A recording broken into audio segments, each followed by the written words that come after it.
ડાંગ જિલ્લામાં કિશોરીઓના સ્વાસ્થ્ય અને સુરક્ષાને ધ્યાનમાં લઈને સર્વાઇકલ કેન્સર સામે રક્ષણ આપતી HPV રસીકરણ અભિયાનની શરૂઆત કરવામાં આવી છે।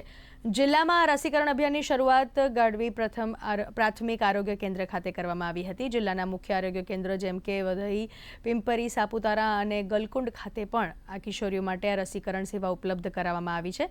આરોગ્ય વિભાગ દ્વારા વધુમાં વધુ કિશોરીઓ આ અભિયાનનો લાભ લે તે માટે અપીલ પણ કરવામાં આવી છે।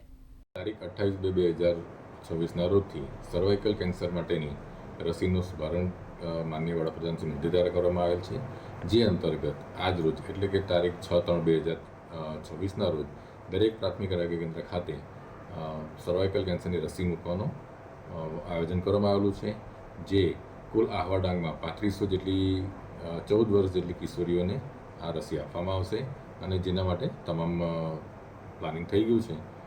ગાયનોથી HPV વેક્સિન અપાવીએ। આ વેક્સિન ગર્ભાશયના મુખના કેન્સરથી રક્ષણ આપે છે। આ વેક્સિનથી મને કોઈ આડઅસર થઈ નથી।